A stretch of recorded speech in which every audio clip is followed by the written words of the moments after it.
Seja bem-vindo e seja bem-vinda a mais uma edição do Chutando a Escada. Aqui é Felipe Mendonça e hoje eu vou receber aqui o Alexandre dos Santos. Ele é professor de História e Política do Continente Africano, é um jornalista também e ele é coordenador do LAPECAD. O LAPECAD é o Laboratório de Estudos e Pesquisas Interdisciplinares sobre o Continente Africano e as Afrodiásporas.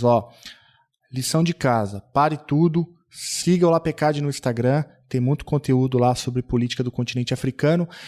E você sabe, ouvinte, leitor aí de conteúdo de política internacional, que o continente africano, especificamente ali aquela região conhecida como Sahel, tem vivido um momento de muita instabilidade política. Então tem golpe, entre aspas, no Mali, no Níger, na Burkina Faso, no Chad, em Guiné, no Gabão, enfim. E é sobre isso que o Alexandre vem aqui falar. Ele vem desvendar para a gente a diferença do que está acontecendo em cada região, se é golpe, se não é golpe, o papel da França em cada desses países, a entrada da Rússia, o que significa também o que está acontecendo no Sudão, a entrada da Etiópia e do Egito nessa ampliação do BRICS, enfim. Essa é uma região muito importante para a política internacional, tem muita coisa acontecendo e a gente tem a sorte de poder ouvir o Alexandre dos Santos, que é um grande especialista, conhece profundamente o que está passando ali na região. Recomendo que você fique até o final e que você faça como eu. Você escute o episódio de hoje com um mapa mundi aberto, porque isso vai fazer muito mais sentido, vai facilitar a tua vida, como facilitou a minha. Mas antes de ir para o papo, eu tenho que dar aquele recadinho tradicional aqui. Se você puder ajudar financeiramente o Chutando a Escada, é muito fácil, basta entrar em www.chutandoaescada.com.br/apoio. Lá você vai encontrar algumas formas de ajudar financeiramente. Nada mais do que um cafezinho, você já ajuda a gente a manter esse negócio aqui no ar, tá bom? E se você não puder ajudar financeiramente, você pode ajudar compartilhando esse episódio no grupo da família, no grupo aí da igreja, no grupo do futebol. Eu acho que também ajuda a gente aqui a crescer o nosso público, tá bom? Então, olha, sem mais delongas, com vocês, Alexandre dos Santos, direto do IRI, da PUC-Rio, direto também do LAPECAD, falando sobre ascensão e queda de governos no Sahel. A escada é uma construção que serve para fazer um deslocamento vertical. Nem sempre é assim, mas tem um jeito de facilitar tudo isso. Elevador? Não.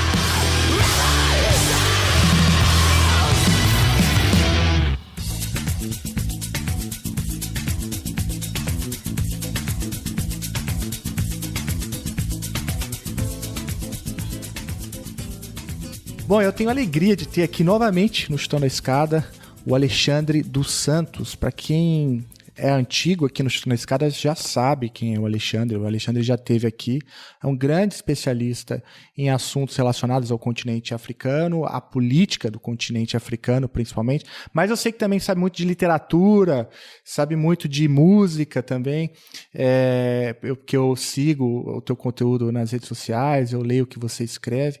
Então eu estou aqui com ele, Alexandre dos Santos, professor de História e Política do Continente Africano, lá do Instituto de Relações Internacionais da PUC-Rio. Ali, além de jornalista e professor, ele também é coordenador do LAPECAD. O LAPECAD é o Laboratório de Estudos e Pesquisas Interdisciplinares sobre o Continente Africano e as Afrodiásporas. Ale, o LAPECAD tem site, tem alguma conta aí numa rede social para a gente poder seguir? O LAPECAD está no Instagram e está no LinkedIn, mas a gente brevemente teremos um site. Aguardem novidades, se vocês começarem a seguir a gente por lá, vocês vão saber de tudo. Mas, olha, eu estou muito feliz de ter sido chamado de novo. A gente se conversou, né, em 2018, né? A gente fez um episódio duplo, me lembro disso, né? Foi. Já tem bastante tempo, né? Então é uma honra para mim estar aqui de volta conversando com vocês. Não, a alegria é toda minha. A gente vai deixar, então, o link lá para o Instagram do LAPECAD e também o link dos 2 episódios que o Ale acabou de citar aqui, onde ele fala muita coisa sobre o continente africano, a relação que tem com as relações internacionais, conta um pouco também de como ele chegou no tema, vale muito a pena ouvir. Mas, Ale, olha só, a gente que acompanha os assuntos da política internacional pela imprensa, né?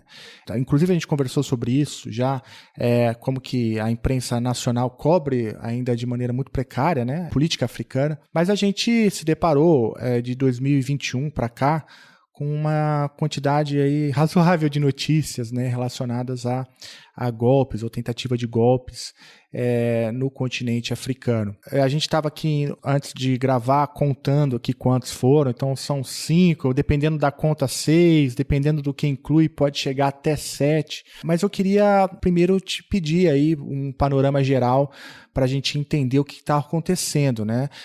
Porque tem uma série de questões sobrepostas, além das dinâmicas do próprio continente, dos países também.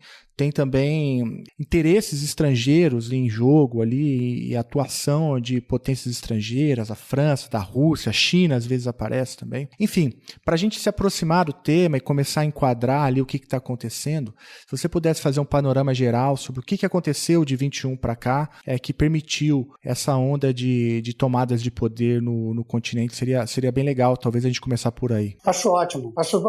Tem que começar do começo, né? Isso. Mas aí a gente estabelece onde é o começo, né? Porque eu não vou voltar muito tempo, porque senão a gente enlouquece, né? Porque os contextos, assim, a gente é sempre levado pela cobertura que a mídia faz, né, do continente africano, a gente sempre é levado a achar que é tudo muito elementar, né? Sim, quando acontece com o continente africano, né? Eles são pobres, estão passando fome, eles são propensos à guerra, então tudo de ruim acontece no continente africano. Muito pelo contrário, né? Sim, eu sempre gosto de começar essas conversas lembrando algo que eu lembro para os meus alunos todo começo do semestre, né? A África não é um país.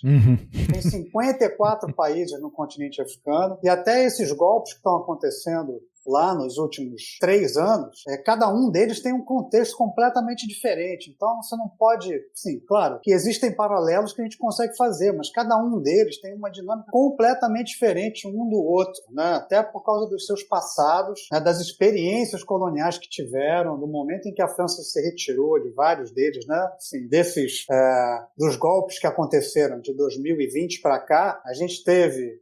vamos contar aí juntos, né? Golpe na Guiné, não na Guiné-Bissau, né? Tem que lembrar também, né? São 3 Guinés. Tem a Guiné-Bissau, que foi uma antiga ocupação colonial portuguesa, a Guiné-Conakry, que é a antiga ocupação francesa, e a gente tem a Guiné Equatorial, que foi um dos raros pontos ali no continente africano cuja colonização foi da Espanha, né? Então a gente está falando aqui num golpe na Guiné-Conakry, da Guiné, que foi a ocupação colonial da França, né? A gente teve um golpe lá que aconteceu em 2021 e a gente está aí há 2 anos com um general no poder que é o Mamadi Doumbouya lá, né? Que tirou o Alpha Condé, que foi um presidente que estava tentando se perpetuar no poder, né? Então foi um golpe para tirar esse presidente e aí colocou-se no lugar um coronel lá, né? Sim, é um golpe que teve um apoio muito profundo da população, né? E que agora está vivendo o fim da sua lua de mel. O Mamadi Doumbouya lá na Guiné, ele está postergando o estabelecimento das eleições e ele começa a sofrer agora, nesse momento, depois de 2 anos, uma insatisfação popular muito grande. As pessoas estão indo às ruas, estão exigindo que o governo, que é o governo transitório, né, estabeleça as eleições e o Mamadi Doumbouya está mandando as Forças Armadas para acabar com as manifestações de uma maneira muito violenta, né? Então, assim, a Guiné aponta para a gente o que pode acontecer, talvez, nesses países, se também o momento em que esses coronéis, esses generais que assumiram o poder, eles não estabelecerem um limite, um prazo para que esses governos transitórios eles continuem no poder. Até porque militar no poder não é algo que a gente tenha uma boa lembrança, nem aqui no Brasil e nem no continente africano. A gente não tem boas lembranças, né? Na África Ocidental, a gente teve períodos de ditadura militar no Ghana, na Nigéria, e sim, eles não trazem nenhuma lembrança, nenhuma boa lembrança, né? E não tem nenhuma previsão dado pelo Doumbouya de retorno Nenhuma. E é por isso que a população e a oposição agora, né, que se organiza, está pressionando, porque existe aí talvez um indicativo de que o Mamadi Doumbouya esteja perdendo o prazo, né? Sim, o prazo que foi dado em confiança pela população e pela oposição para que ele arrumasse a casa, né, para que ele estabelecesse esses acordos e esses diálogos com a comunidade internacional, com a comunidade regional e com a população civil, né, com a comunidade civil também, né? Sim, é claro que não é fácil, né? Sim, você reorganizar e sanear um pouco as relações, inclusive do governo e de alguns políticos com a população, mas você também precisa ter um indicativo de que vai acabar, né? Você precisa determinar um momento em que você vai devolver o governo para o povo, né? Para a escolha do povo, né? Para que você tenha eleições, né? Então, assim, esse foi um dos primeiros golpes, né? Sim, esse é de setembro de 2021, né? Antes dele, a gente teve um golpe no Chad, foi em abril, se eu não me engano, né? Que aí o Idriss Déby, que era o presidente que estava há muito tempo lá, foi alvejado, foi morto, né? No dia seguinte de mais uma reeleição, e aí, em vez de se passar o poder para o líder da Assembleia Nacional, do Congresso Nacional do Chad, os generais se reuniram e resolveram interromper o processo, que seria o processo natural democrático, e colocar no poder o filho do Idriss Déby, que é o Mahat Idriss Déby, que a gente carinhosamente, entre aspas, né, chama de Débyzinho, que é o filho do Idriss Déby, que também é um general, né? E um general, dentro desses generais mais velhos, é um bem jovem, né? Então, assim, no Chad, que também é uma ex-colônia, uma ex-ocupação colonial francesa, o Idriss Déby assumiu o poder, né, passando por cima do que seria a ordem democrática. Mas olha só que interessante, nem na Guiné e nem no Chad, os golpes de 2021, a França estrelou. A França olhou, acompanhou e nada fez, porque esses dois países mantiveram os acordos, né, comerciais, os acordos de aproximação com a França, né? Muito contrário, né, do que aconteceu no Mali, no Burkina Faso e agora recentemente no Níger e no Níger, né? Porque no Gabão também, o golpe do Gabão, a França também não estrelou, porque o golpe do Gabão aconteceu agora no dia 30 de junho e o general Nguema, que assumiu o poder no lugar do Ali Bongo, manteve as relações, principalmente comerciais, com a França. Então, para esses, é só uma interrupção democrática e uma intervenção militar. Então, a França não está muito preocupada com eles. Está preocupada, mas não está muito preocupada, né? Mas o contrário é que preocupa a França, né? O que aconteceu no Burkina Faso. O Burkina Faso passou por dois golpes, né? Em janeiro de 2022 e depois em setembro de 2022. E ambos os golpes que aconteceram lá, eles romperam com a França, né? Seguindo uma tendência que já tinha acontecido no Mali. Mali, né, a gente teve um golpe em agosto de 2020 e depois em maio de 2021. Né? O Mali abriu essa temporada de golpes ali, né?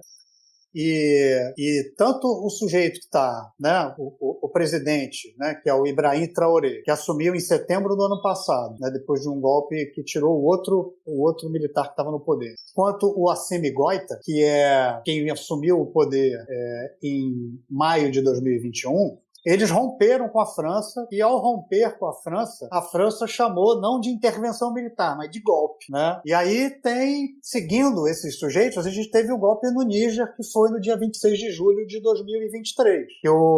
Pela primeira vez na história do Níger, a gente teve dois líderes eleitos democraticamente e um passando o bastão para o outro, mesmo os dois sendo da situação, né? Assim, não foi a oposição que ganhou. Então a gente teve o Mohamed Bazoum assumindo a presidência em 2020, quando ele foi eleito. E ele foi tirado do poder, interrompendo aí a primeira transição democrática no país. Então, esses dois presidentes, o Mahamadou Issoufou, que foi o presidente anterior, né, que foi presidente de 2011 a 2020, que ele se reelegeu no meio do caminho. E aí ele passou o bastão para o Mohamed Bazoum. Todos eles foram apoiados pela França, com as suas, né, eleições apoiadas pela França. E aí a gente teve uma junta militar tirando o Mohamed Bazoum do poder e colocando lá no lugar o Abdurrahmane Chiani, que era o presidente da guarda, era o general que estava à frente da guarda presidencial.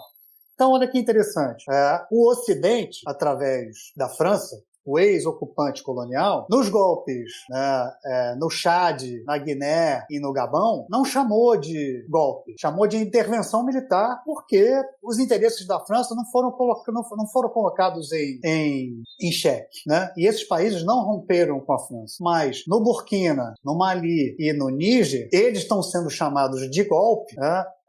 Um tratamento completamente diferente, porque os líderes desses países tiraram do poder os presidentes que estavam alinhados com a França e estabeleceram um governo que era um governo de confronto e um governo hostil à França. Primeira coisa que todos eles fizeram, tanto o Assimi Goïta no Mali quanto o Abdourahmane Tiani no Níger e o Ibrahim Traoré no Burkina Faso, foi pedir para retirar as tropas francesas dentro dos seus territórios, acabar com a parceria com a França, que a França está naquela região desde 2012, combatendo os jihadistas. Você tem um monte de grupos jihadistas que estão ali naquela região, depois a gente pode até falar um pouquinho de como é que eles surgiram, estão ali naquela região. Primeiro, eles estavam no norte do Mali, e aí a França mandou suas tropas para o Mali em 2012. Depois, em 2015, né, esses combates com os jihadistas começaram a se espalhar pela região. Se vocês tiverem um mapa aí, enquanto vocês estão ouvindo a gente, vocês vão entender mais ou menos o que é ele se expandindo na região. Então, do norte do Mali, ele se expandiu para o norte do Burkina Faso e para a área ocidental do Níger, né,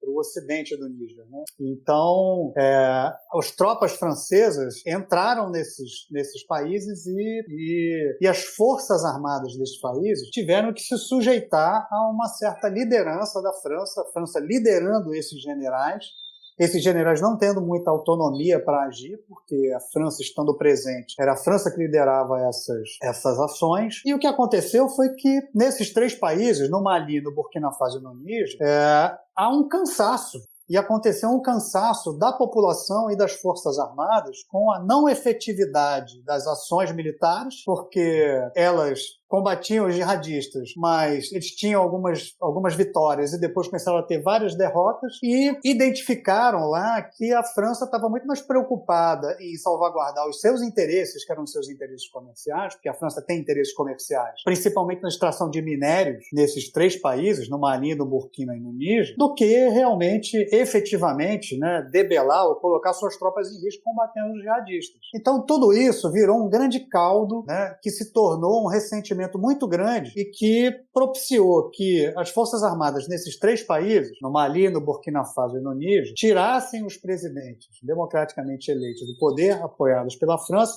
e colocassem nos seus lugares, né, representantes das Forças Armadas, que a primeira coisa que fizeram foi romper com a França. Então, esses são golpistas. Mas antes de para a França, né? Antes de para a França, golpistas para a França. Para a França. E você citou jihadistas, mas a questão ainda permanece, ainda é um problema pro Mali, pro Níger e para Burkina? Sim, ainda é um problema muito sério. Mas eles tomaram... Eles fazem parte ali da composição que levou à destituição dos governos ou não tem nada a ver? Não, é porque eu falei para vocês que a história é muito complexa, né? Assim, muito mais complexa do que a gente é levado a crer, às vezes, com umas análises superficiais que a gente vê nas mídias tradicionais, etc. e tal, né? Sim, para a gente falar dos jihadistas, tem que voltar um pouco no tempo e lembrar da Primavera Árabe, que começou em 2011. Começou lá na Tunísia, na verdade, né? E aí ela se expandiu até o Oriente Médio, chegando até a Síria, etc. e tal. A gente tem conflitos na Síria, né, que estão acontecendo até hoje, que são consequências da Primavera Árabe, que começou na Tunísia, e a gente tem, inclusive, no Iêmen também, né? São conflitos que estão acontecendo até hoje, né? Guerras civis ali, né?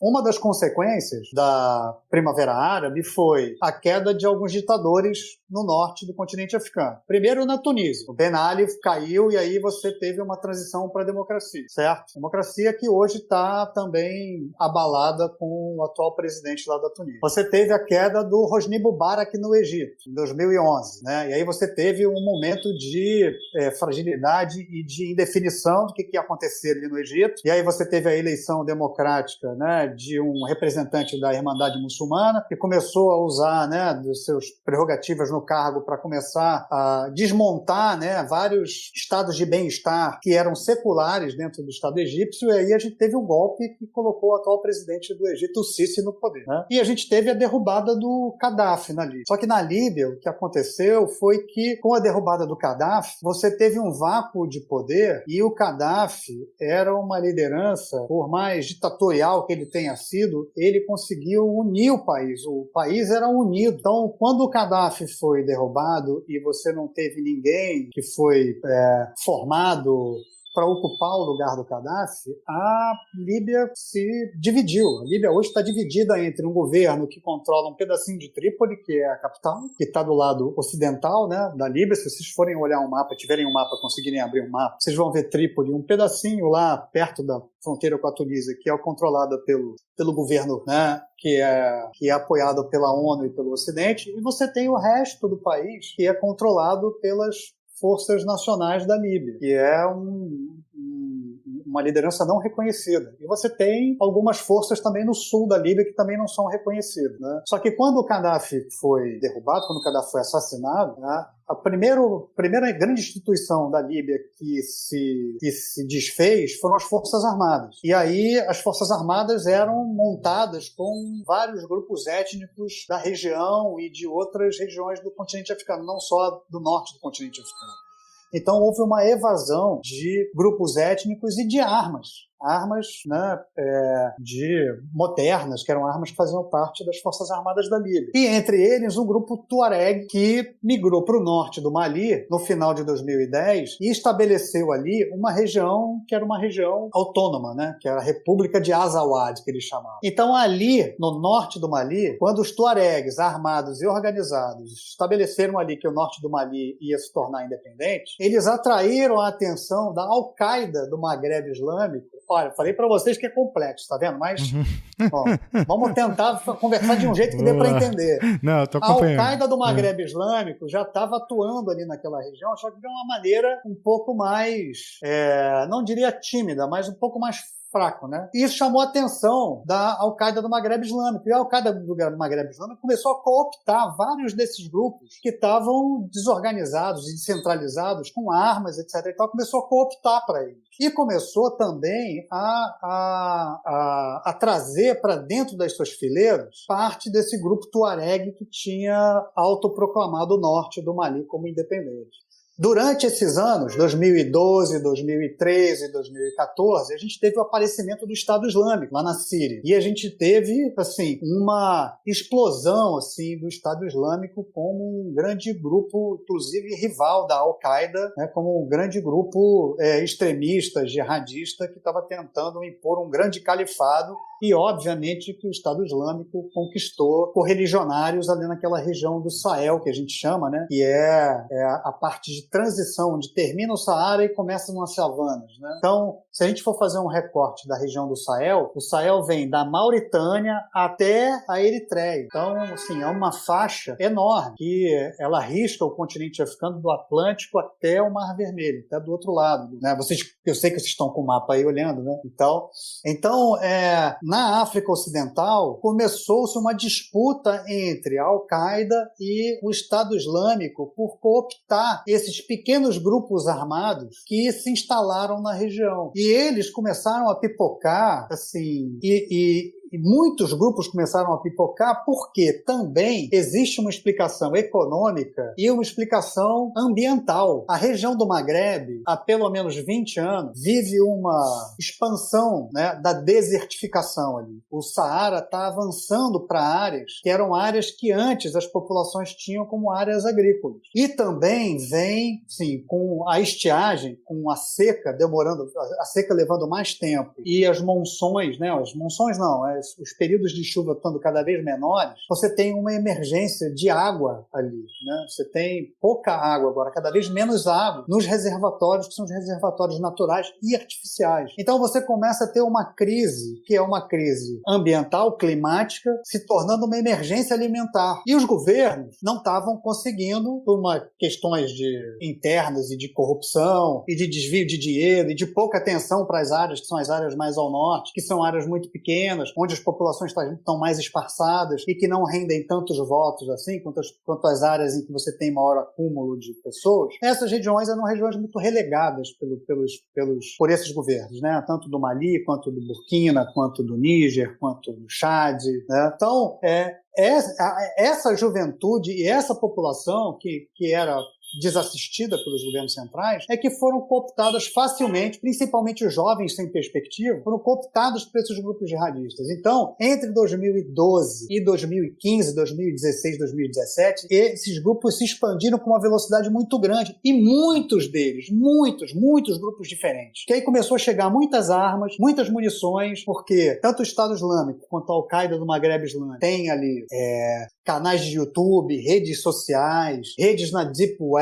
em que eles recebem doações, inclusive da Europa e do Oriente Médio, de países do Golfo Pérsico, né? Então, para eles aumentarem também a presença deles ali e tentarem desestabilizar aquela região e também tentar, sei lá, aumentar lá o califado deles ali, o que seria um califado, eles começaram a mandar armas, munições, voluntários para aquela região também. Então, você tem a briga entre esses grandes brandings, digamos assim, essas duas grandes marcas internacionais do jihadismo, a Al-Qaeda e o Estado Islâmico, né, disputando áreas ali naquela região, cooptando principalmente a população jovem desassistida, que não tem perspectiva de futuro ali naquelas regiões, e você tem a expansão do jihadismo ali. Além disso, tem aqueles grupos, os grupos principalmente os tuaregs, que agora estão descentralizados, estão ali representados por vários grupos diferentes, e eles até hoje, inclusive com os atuais governos que assumiram o poder tanto no Mali, quanto no Burkina Faso, quanto no Níger, eles também estão vivendo problemas que são problemas, né, com a atuação desses grupos jihadistas. Porque toda vez que você tem ali um problema, né, e uma fragilização desses governos, esses grupos, eles fazem alianças de ocasião para ocupar mais áreas. Então, com os golpes de Estado que aconteceram, você tem um momento em que esses grupos jihadistas se expandem ali no norte desses países, né? No caso do Níger, no lado ocidental do Níger, né? Então essa é a dinâmica. Surge isso, esses grupos ganham força, a França intensifica a presença militar na região para conter o avanço, e agora, com a derrubada dos governos que eram aliados da França. Agora esses grupos eles estão ganhando terreno de novo, ou têm a perspectiva de ganhar terreno de novo? No Mali e no Níger, eles estão fazendo ataques contra a presença, né, esse momento que é um momento de desestabilização, em que um governo foi mandado embora, você tem outro ocupando, então tem um momento aí de fragilização das instituições, né? Então, eles estão, nesse momento, estão ali expandindo as suas atuações, até porque eles também não são burros, eles têm um monte de informações, eles sabem dessa treta, digamos assim, que o governo do Mali, do Burkina Faso e do Níger estão tendo com a França, e que os soldados da França, né, estão saindo desses três países, e que o Assimi Goïta, que é o atual presidente do Mali, também está pedindo para a ONU retirar a MINUSMA de lá, que é a missão, né, da ONU lá, está pedindo para todo mundo ir embora, porque eles não querem mais ninguém lá, eles querem se organizar para combater os jihadistas por conta própria. Eles sabem que os governos estão nesse momento de indefinição, então eles estão ali atuando e atacando, e tentando se expandir, tentando conseguir partes desse território. O lugar mais complicado para se debelar é o norte do Mali, porque você tem um monte de grupos ali, né? O Burkina Faso, nesse ano, né, o Ibrahim Traoré acabou de completar um ano do golpe que colocou ele no poder. O Ibrahim Traoré está conseguindo retomar áreas no norte do Burkina Faso, treinando voluntários do próprio povo. Que aí você tem isso que é uma característica interessante, né? Todos esses golpes foram apoiados pela população. Isso, você falou. Né? Uhum. Assim, aí a gente tem a população já um certo cansaço, né? Sim, você tem na Guiné um cansaço já depois de 2 anos. No Mali, você começa a aparecer os descontentes também, porque as eleições estavam previstas para fevereiro de 2024 e o Assimi Goïta já falou que não vai conseguir, porque ele não conseguiu ainda pacificar pelo menos a região central do Mali para poder levar as urnas eletrônicas e criar uma rede para você estabelecer a segurança das pessoas que vão querer votar. para as primeiras eleições. Então, ele pediu mais tempo, justificou que ele precisa de mais tempo, porque ele quer retomar partes importantes da região central e norte do país para estabelecer as primeiras eleições depois do golpe de Estado. Mas você já começa a ter descontentes. A oposição já está descontente, já acha que eles estão empurrando com a barriga no estabelecimento. Mas ele está usando uma argumentação que é uma argumentação muito forte, que é a argumentação da segurança. E faz todo sentido nesse caso. A argumentação da segurança também foi usada pelo Ibrahim Traoré no Burkina Faso. O Ibrahim Traoré, ele, de todos os generais, né, e tenentes que assumiram o poder com o golpe de Estado, o Ibrahim Traoré é o que tem o maior apoio popular e manifestações espontâneas da população burkinabé de apoio a ele e de que vão dar apoio ao governo. Ele acabou de passar por uma tentativa de golpe de Estado, né, no final de setembro, e a população foi às ruas para dar apoio e para exigir que o golpe não acontecesse, né? Então ele, desses líderes, talvez seja o mais popular, seja o que tem manifestações de apoio e de acolhimento maior da população, e também eu acho que talvez o que esteja fazendo mais diferença depois do golpe, né? Porque ele é jovem, né? Ele tem 35 anos. Eu acho que, salvo engano, é o líder mais jovem do planeta, né? O presidente mais jovem que a gente tem, né, no mundo, né? Não conheço ninguém mais novo que ele. 35 anos, ele é muito jovem. Então, ele é admirado pela maturidade como jovem, ele é admirado como estadista, porque nesse ano em que ele está no poder, né, ele não só rompeu com a França, mas ele está usando das riquezas, que são as riquezas do país, para pavimentar estradas que ligam a capital às regiões que são a capital e os aeroportos, né? Ligam a capital e os aeroportos às áreas agrícolas mais importantes do país. Então, ele está ligando essas áreas, porque é uma coisa que é muito importante sobre o Burkina Faso, né? Sobre esses três países, olha só, o Mali, o Burkina e o Níger não têm saída para o mar. São países que dependem dos outros para escoar a sua riqueza, né? O Mali precisa da Guiné, precisa da Costa do Marfim, o Burkina Faso precisa do Ghana, do Togo, do Benin, e o Níger precisa do Benin, e até pouco tempo precisava da Nigéria. Esses países todos que eu estou falando para vocês, são os países que estão no litoral, todos eles são contra os golpes e fecharam suas fronteiras e as suas estradas. Que é um problema enorme. Um problema enorme para o Mali, para o Burkina Faso e para o Níger, né? A CEDEAO, que é a Comunidade Econômica dos Estados da África Ocidental, que é, né, a organização regional ali, que também é uma organização de cunho, que tem lá uma força de intervenção rápida para crises, né? Ela também suspendeu esses países, assim como a União Africana também suspendeu esses países. Então, eles estão com as fronteiras fechadas, eles não podem fazer comércio com os vizinhos. Então, a ligação deles com o litoral não foi estabelecida. Então, esses países, eles, né, a primeira coisa que aconteceu logo depois dos golpes foi que o preço da comida começou a ficar muito caro, em todos eles. Então, um começou a ajudar o outro. E a Guiné faz o papel dos dois lados, né? A Guiné não rompeu com a França, mas a Guiné ajuda de alguma maneira o Mali, porque faz fronteira com o Mali, né? E a gente tem agora também, nesse momento em que esses países, Mali, Burkina Faso e Níger, romperam com a França, estão passando por algumas dificuldades. O preço da comida, dos alimentos aumentou. A gente tem, que aí é a segunda parte dessa nossa conversa, né? A Rússia se aproximando para mandar grãos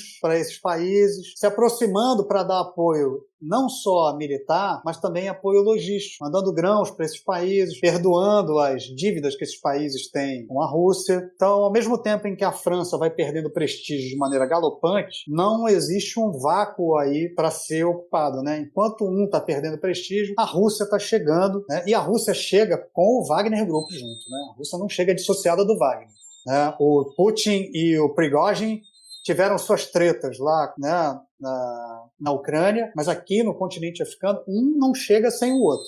Enquanto o Wagner Group chega, né, para dar o treinamento militar e ajudar nas ações que são as ações contra os jihadistas, a Rússia chega para fazer a diplomacia oficial, né, vendendo armas, vendendo munições, trazendo apoio logístico e garantindo o envio de grãos para esses países, né? E que é uma presença que, para eles, faz toda a diferença. obviamente, né? E para voltar a falar do Burkina, né, o Ibrahim Traoré, de todos esses líderes, é o que está sabendo usar melhor, de maneira mais inteligente, esse momento que é o momento de lua de mel da população com os governos que estão assumindo, os governos disruptivos, né, que estão assumindo aí, né, a liderança desses países. Porque ele está asfaltando as estradas, ligando as áreas agrícolas aos principais aeroportos e a capital, Agadougou, porque 70% da população do Burkina Faso vive da agricultura. Então, o que ele está fazendo também? Está interligando essas áreas, está dando apoio a essas populações para que elas plantem mais e tenham uma colheita maior, para que ele possa fazer agora. Isso está acontecendo nesse momento que a gente está falando, porque ele começou a fazer isso um ano atrás. Então, o que está acontecendo agora? Ele está fazendo lá no Burkina Faso o que o MST já faz aqui, que é interligar essas áreas de agricultura familiar que têm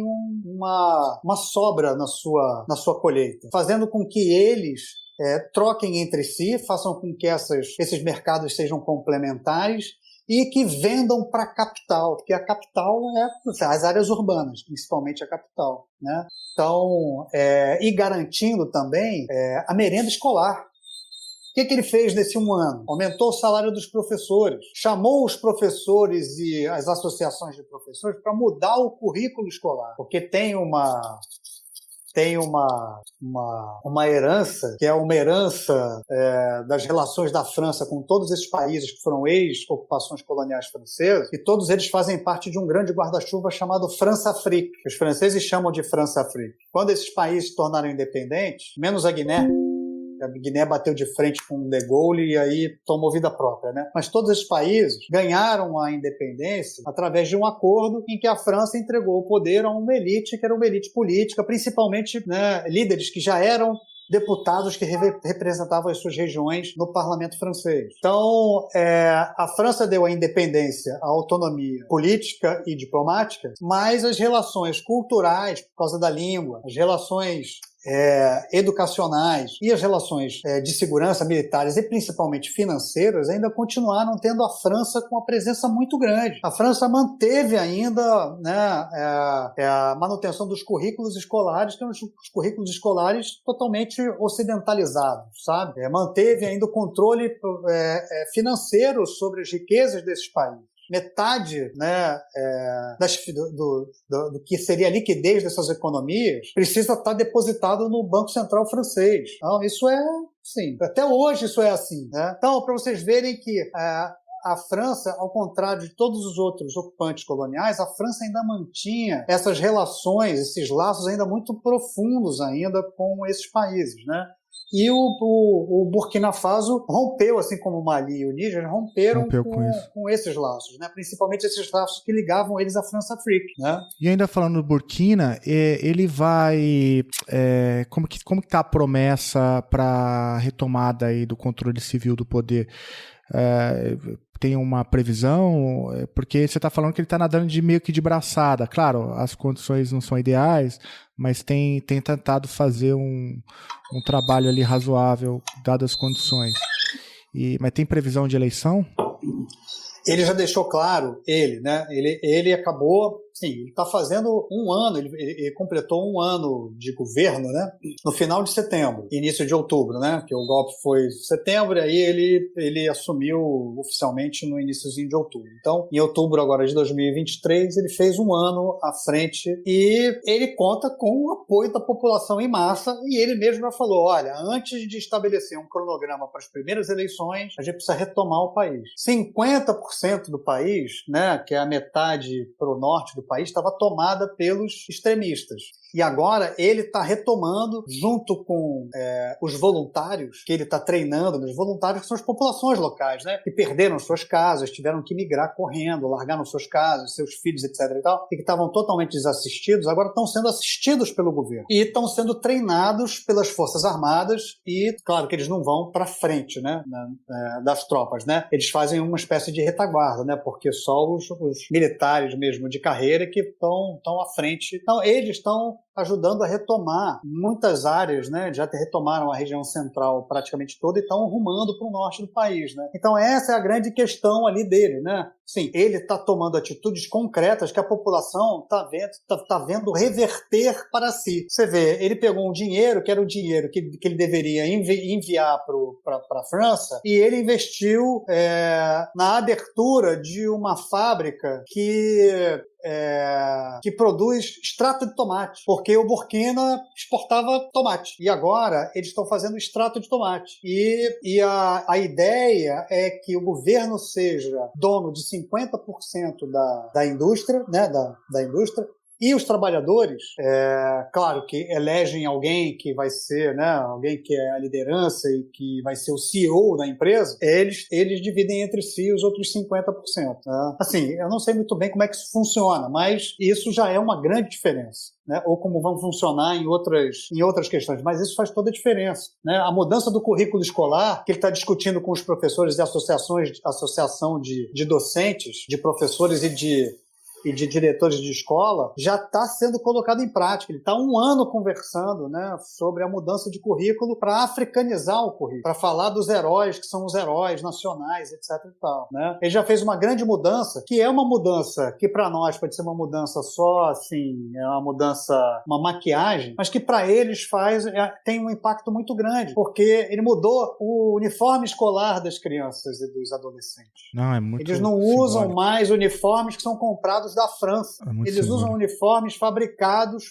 pela população local e que são uniformes com as cores e com os cortes dos trajes tradicionais. Então tudo isso tem um impacto também psicológico muito grande, né? E ele, como você mesmo falou, está nadando de braçada, né? Ele tem uma popularidade incrível. Até porque houve uma tentativa de golpe, né? Já falei, no final de setembro. E a população foi para as ruas para impedir que o golpe acontecesse, né? E sem falar que, sim, ele fez um discurso num encontro de cúpula da Rússia com líderes do continente africano que aconteceu no final de julho, né? E ele fez um discurso, que é um discurso que está sendo chamado de o discurso A Pátria ou a Morte, da Pátria ou a Morte. Em que ele, sim, que é um discurso que tomou o continente africano assim como um rastilho de pólvora, sabe? Que ele lembra os laços do continente africano com a União Soviética, a antiga União Soviética, que ajudou muitos dos países do continente africano. Falou que muitos dos soldados do continente africano que se envolveram com a Segunda Guerra para libertar a França dos nazistas, para libertar a Europa dos nazistas, também lutou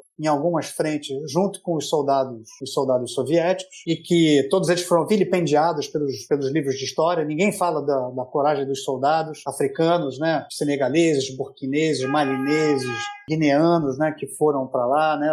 Nigerinos, que foram lutar junto com os franceses, junto com o De Gaulle, assim como os soldados soviéticos também foram varridos para debaixo do tapete da história. Então, ele fala nesse discurso também que a geração dele, que é a geração de 35 anos menos, não consegue responder por que esses países são tão ricos, têm minerais tão importantes, né? Burkina Faso tem ouro, tem diamantes, tem urânio, assim como o Níger. Por que eles têm minerais que são tão importantes e estratégicos para a Europa e todos eles continuam pobres, com a população faminta, né? Com líderes que não se importam com o desenvolvimento do país e continuam mantendo tudo como antes, como os últimos 60 anos, desde que o país se tornou independente, né? Sim. E essa pobreza é a pobreza que alimenta as imigrações ilegais rumo à própria Europa. Então, para acabar com isso, tem que desenvolver o continente africano. E ele fala, desenvolvendo o continente africano, as pessoas não precisam sair tentando procurar melhores condições de vida, porque elas vão encontrar melhores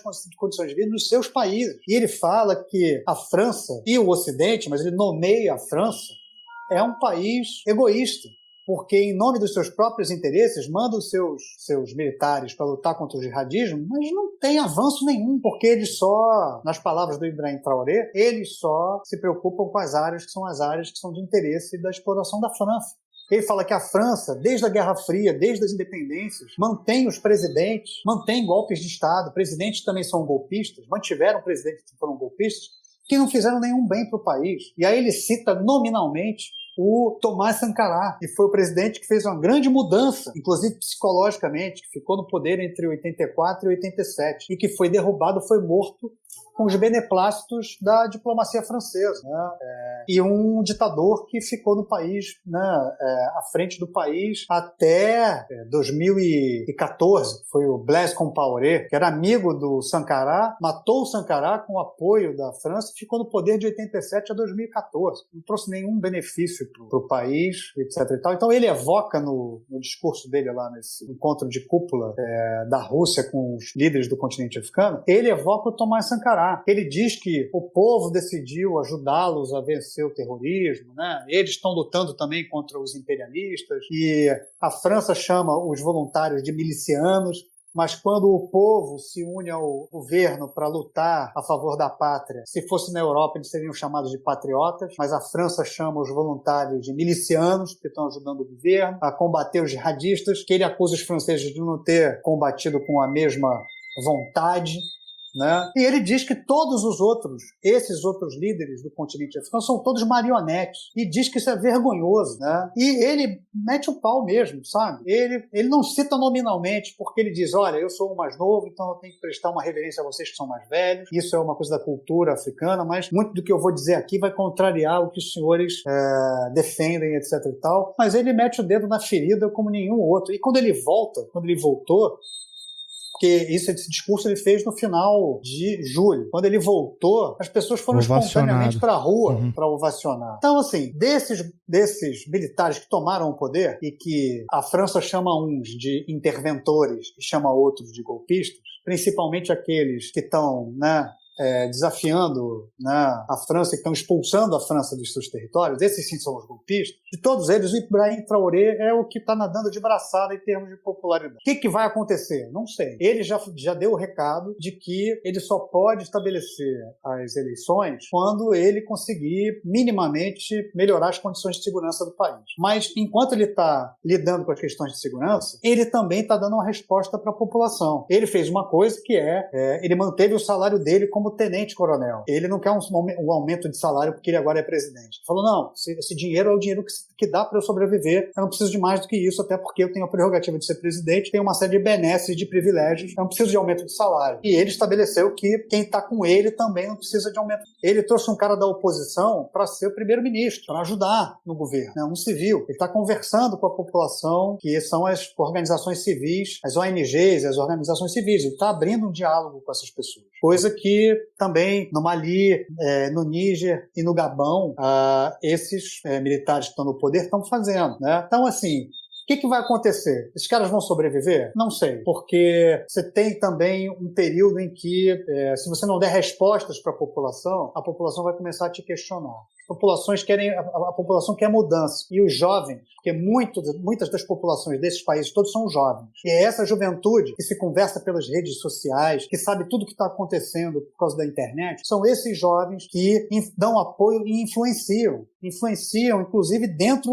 da hierarquia militar. E tem muito jovem dentro da hierarquia militar. E essa pressão, que é a pressão populacional, a gente está vendo que ela está surtindo efeito. Então, eles precisam de respostas concretas. A população precisa de resposta concreta para continuar dando apoio, né? E eles precisam estabelecer também uma passagem para o governo civil, porque militar não foi feito para comandar civil. Militar não sabe comandar o governo. Militar foi feito para outra coisa, né? O fato deles estarem no poder significa que esse poder, eles estando no poder, também precisa ter um limite, porque não é a atribuição das Forças Armadas, né, tá à frente de um país, liderar um país. Não tá. A atribuição das Forças Armadas é outra. São outras atribuições, né? Então, sim. E a gente tem, como a gente falou no começo da conversa, a gente tem péssimas lembranças, tanto no continente africano quanto aqui na América Latina, de militares no poder. Então, eles têm um mandato aí que eles precisam resolver e eles precisam fazer a transição para a democracia, né? De quanto vai ser essa transição, eu não sei. Mas a gente está vendo, por exemplo, na Guiné, já existe um descontentamento muito grande. No Mali, o início de um descontentamento,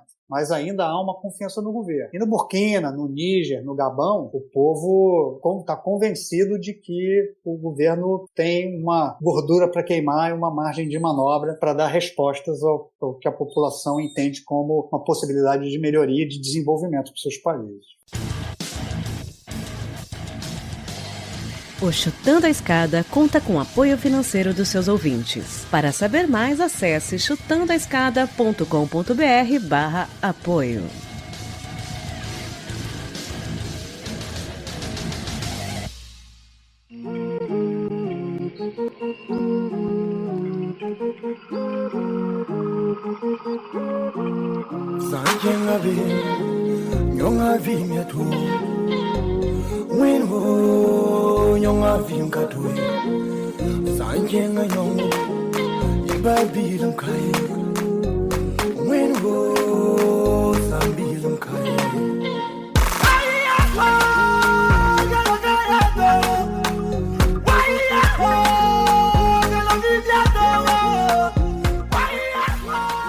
Ale, antes da gente terminar, eu queria te ouvir um pouco falar sobre os interventores, né, entre aspas, na perspectiva francesa, né, do Chad. A gente falou bastante do Mali, do Níger e de Burkina, mas como que está a relação do Chad, Guiné e Gabão com a França? E nesses três países a Rússia tem uma relevância também?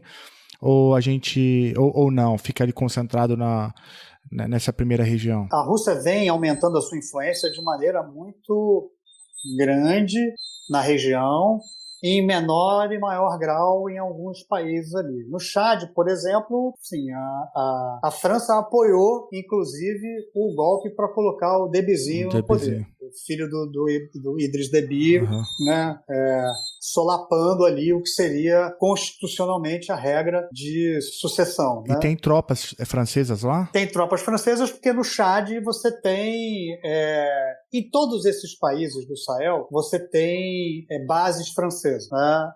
No Níger, você tem uma base importante que é uma base dos Estados Unidos, que é uma grande base de drones, etc. e tal. E os Estados Unidos fizeram, né, um acordo de cavalheiros ali com o Tiani, o general Tiani, para eles manterem um mínimo de atividades da base estadunidense lá. Enquanto os franceses estão sendo expulsos, os Estados Unidos ainda estão mantendo ali, graças a esse acordo de cavalheiros, um mínimo de atividade. Mas no Chad, você tem a presença, claro, da Rússia em menor grau, mas você tem a presença da Rússia ali também, vendendo armas, munições, treinamento, porque você tem... O Chad é um ponto nevrálgico ali. O Chad e a Mauritânia são pontos nevrálgicos para a luta contra os movimentos jihadistas ali. Tanto que esses países, assim, se vocês olharem no mapa, vocês vão pegar os 5 países ali. Ó. Mauritânia, Mali, Burkina Faso, Níger e Chad. Foi um grupo que a França ajudou a criar em 2014, chamado G5 do Sahel, que era um grupo que tinha as prerrogativas não só militares de lutar contra os jihadistas, mas também de encontrar soluções conjuntas de lutar contra a emergência alimentar, os problemas ambientais que são próprios, né, são comuns a todos esses países ali, por causa do avanço da desertificação, a diminuição das áreas agrícolas, né, a pauperização da população. Então,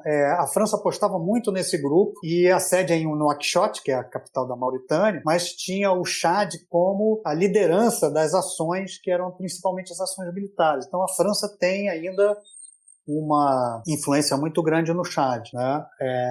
Mas a Rússia está se expandindo nos últimos 10 anos ali naquela região inteira. Embaixo do Chad, bom a gente lembrar, tem a República Centro-Africana, que talvez seja o exemplo mais bem sucedido desse casamento do país com a Rússia e o Wagner Group. Eles estão lá, o Wagner Group e a Rússia estão lá desde 2015, ajudando a estabilizar o país e amparando o governo, né? O governo se expandindo para manter o controle, né? E uma das consequências, obviamente, disso é que o presidente da República Centro-Africana acabou de fazer um referendo, se eu não me engano, em setembro de 2023, em que ele mudou a Constituição, ele aumentou o mandato para 7 anos, que era de 5, né? Aumentou o mandato agora para 7 anos e acabou com o limite de reeleição. Tudo surfando nessa onda do aumento ali da sensação de segurança que é dado pelas ações das Forças Armadas junto com o Wagner Group e com o apoio da Rússia. Então vocês estão vendo que na República Centro-Africana o que está acontecendo é o surgimento talvez de um ditador que vai tentar se perpetuar no poder ali, que é o Faustin Touadéra, né? Então, assim, tem essa dupla possibilidade que a gente precisa ficar de olho ali no Mali, no Burkina Faso, no Níger, no Gabão, no Senegal não, na Guiné, para a gente ver o que vai acontecer, né? Quais são os próximos capítulos, né, da história que está se descortinando na frente dos nossos olhos. Né? Uhum. Ale, eu queria agora, se você me permitir, e aí eu queria citar 3 países que, e aí é uma lógica diferente, você já tinha dito isso, mas um deles é o Sudão, né, que tem uma lógica bastante diferente, mas que também vive um momento é um momento importante, com disputa entre exército e paramilitares, e também outros dois países completamente diferentes, mas eu acho que é importante citar, que é justamente a Etiópia e o Egito, né, que foram agora convidados para entrar nessa expansão do BRICS, né, que certamente tem interesse em tudo que está acontecendo no Sahel e ali já tem... Ali eu acho que a China talvez já tenha uma presença maior e já começa a aparecer com mais força. Mas, enfim, como que você encaixa, então, essa faixa Egito, Sudão e Etiópia nesse grande tabuleiro aí? É uma pergunta miserável, né, para fazer no fim, porque são três coisas completamente diferentes, eu sei. Mas se você puder falar um pouquinho para a gente, como que você está vendo essa expansão do BRICS, o papel do Egito e da Etiópia nisso, e especificamente o Sudão. Acho legal. Bom, vamos tentar também, para a gente não se estender demais, não fazer um podcast gigante que aí enche o saco das pessoas, né? Bom, Sudão, Etiópia e o Egito, se vocês olharem no mapa, um está grudadinho no outro, né? Sim. Os três têm uma questão de diplomacia climática que é muito, muito séria, que é a grande represa da Renascença africana, que fica na Etiópia, e que retém águas, né, de um dos afluentes do rio Nilo. Então, o Sudão e o Egito estão juntos em termos diplomáticos, né, pressionando a Etiópia, que eles acham que a Etiópia vai reter, e isso pode ser um poder, né, geopolítico muito grande no futuro, para você poder reter a água que tá, né, alimentando um dos afluentes do rio Nilo, né? Mas fora isso, a Etiópia e o Egito entrando nos BRICS expandidos, a gente tem duas economias da África Oriental e da África do Norte, que são duas economias importantes. E isso ajuda a alimentar um pouco a diversidade, que eu acho que é uma diversidade importante dentro do BRICS 11, né, como está sendo chamado, né? Tanto em termos diplomáticos quanto em termos de economias. A China tem uma influência muito maior, né, na Etiópia do que no Egito, tem uma influência muito grande no Sudão. No Sudão também tem uma presença do Wagner Group muito grande, né? Uma parte da industrialização, e essa industrialização de baixo impacto, diria eu, né, da Etiópia, ela é alimentada pela China. Você vê que a Etiópia ela vem, apesar dos conflitos, né, que estão acontecendo na Etiópia, os conflitos civis, a Etiópia é um país que vem se industrializando, vem tentando fazer aquilo que a gente chama de leapfrog, né, que é o salto do sapo, né, pulando algumas etapas que todos os outros países passaram no seu desenvolvimento, a sua industrialização, indo para já uma industrialização mais limpa, já mais responsável, mais otimizada. Isso com a ajuda de empréstimos e de know-how da China. É um mercado importantíssimo, talvez, para o Brasil se aproximar, né? Seria interessantíssimo se o Brasil tivesse uma representação da Embrapa em Addis Abeba ou da Agência Brasileira de Cooperação. Para o Brasil seria algo maravilhoso, porque ali é um grande hub. Inclusive, você tem a maior empresa aérea do continente africano agora na Etiópia, né? Que é a Ethiopian Airlines, né? Então, a Etiópia é um lugar estratégico, talvez, para o Brasil. No caso do Sudão e do Egito, o Egito também, né? O Egito também é um lugar estratégico por causa da diversidade da sua economia e da sua proximidade com a África subsaariana ali, né, o Sudão, com a África do Norte e um pedaço, né, ali encostado no Oriente Médio. E o Sudão está vivendo uma questão hoje que eu acho que é uma das maiores tristezas ali, porque ela vive uma guerra civil alimentada por dois generais que estão lutando pelo poder. Um conflito que começou em abril desse ano e ainda não acabou, e pelo visto é um conflito que está arrasando com o país, acabando com as instituições do próprio país, está deitando tudo à terra, está arrasando a capital Khartoum, está arrasando as áreas próximas e está colocando, né, os dois principais generais, que é o Abdel Fattah al-Burhan, que é o presidente, né? Aí eu preciso de um tempo eu ir lembrando dos nomes para eu não gaguejar, vocês estão percebendo. Foi de e primeira. o Mohamed Dagalo, que é mais conhecido como Mohammadi, que era o cara, esse sim, o cara das milícias, né, das forças de apoio rápido, que era o cara que liderou lá as Janjaweed, que eram aquelas milícias que causaram causaram lá o genocídio lá na região do Darfur, né, da década de 2000, a partir de 2005 até o final da década de 2010, e que se tornou general dada o controle que ele tinha dessas milícias e tal, e tem ali uma disputa pelo poder entre os dois, né, porque o ditador lá, o al-Bashir, né, o Omar al-Bashir, foi derrubado em 2019 também num o que a gente poderia chamar de primavera árabe tardia, digamos assim, né? Que foram os militares com apoio dos civis. Os militares, primeiro, combatendo os civis a mando do al-Bashir, e depois os civis cooptando parte dos militares e ajudando a derrubar um cara que estava lá há 29 anos, quase 30 anos no poder. Então, a junta militar e a junta civil montou um governo de transição, e eles foram traídos pelos militares, né? Foram traídos pelo general Abdel Fattah al-Burhan, que fez um golpe, né? Deu um golpe dentro do governo de transição em 2022. Aí tirou os civis e manteve só os militares no poder. E aí a gente ia ter eleições, né? Uma transição para as eleições agora em 2023. E aí os dois generais mais importantes ali, né, que é o líder oficioso e o outro líder oficial, brigaram entre si. E a gente está numa situação que é uma situação assim, totalmente em aberto. A gente não sabe o que vai acontecer, mas o que está acontecendo é um vácuo de poder ali que ninguém está ganhando e ninguém está controlando totalmente o país. Então, assim, quem está de fora tem medo de que aconteça algo como o que aconteceu na Somália. A Somália não tem um governo que controle o país até hoje, desde 1991, quando derrubaram lá o Mohamed Siad Barre. Ninguém ocupou o governo ainda. Você tem um governinho que é o governo apoiado pela ONU, mas que só controla Mogadishu e olha lá. E você tem o que está acontecendo com a Líbia, né? Que você também tem um governo que controla a bancada, né, apoiado pela ONU, e que só controla Trípoli e não controla o resto do país. Então, tem esse medo de que aconteça com o Sudão o que está acontecendo um pouco com esses dois países, né?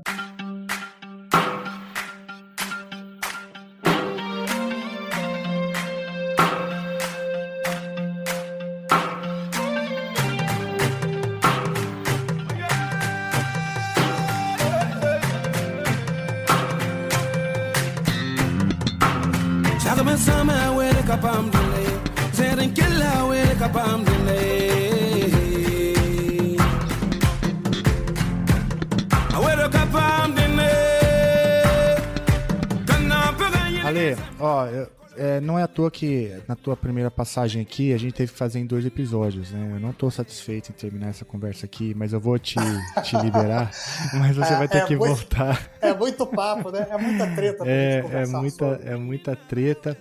E é muito bom te ouvir, porque conhece profundamente. Foi uma aula que você deu aqui. De fato, anotei muita coisa. Eu acho que eu recomendo que o ouvinte deve ter feito como eu, né? Acompanhar a tua fala olhando para o mapa, eu acho que ajuda bastante, me ajudou bastante. Ô Ale, mas antes da gente terminar, tem alguma pergunta que eu deveria ter feito e não fiz por absoluta incompetência da minha parte, e que algo que você gostaria de acrescentar? Não, acho que a gente falou muita coisa, né? Quer dizer, eu tô falando pra caramba sem parar aqui. Desculpem aí se tiver chato, gente. Me desculpa.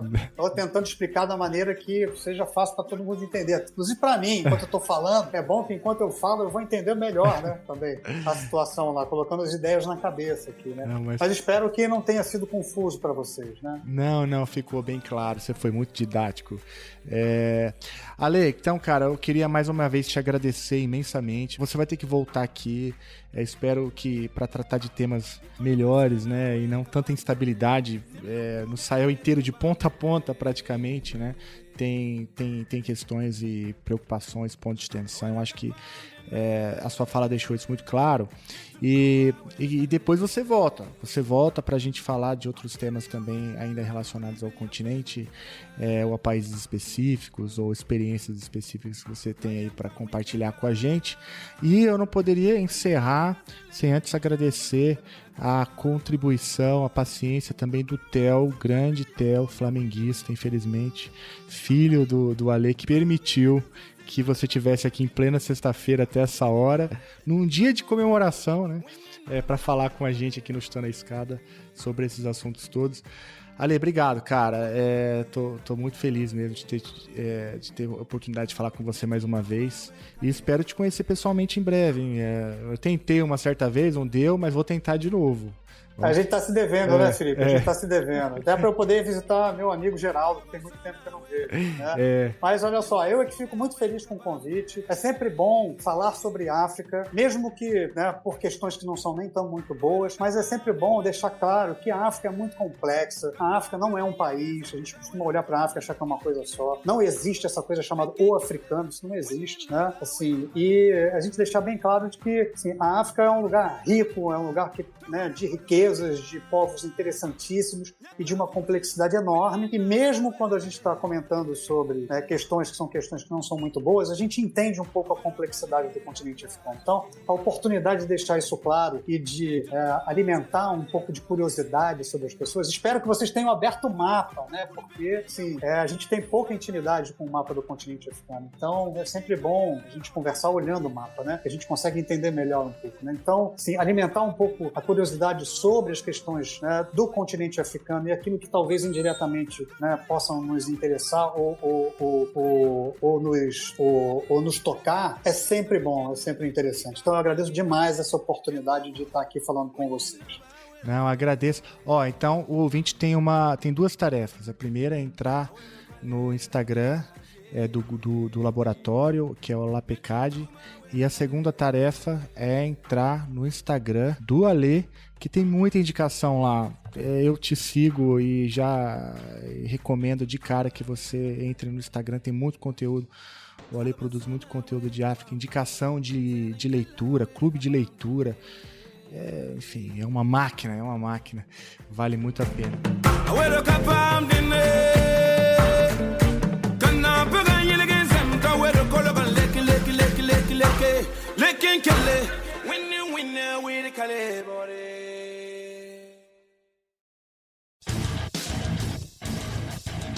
Você acabou de ouvir mais um episódio do Chutando a Escada. Para apoiar, acesse chutandoaescada.com.br/apoio.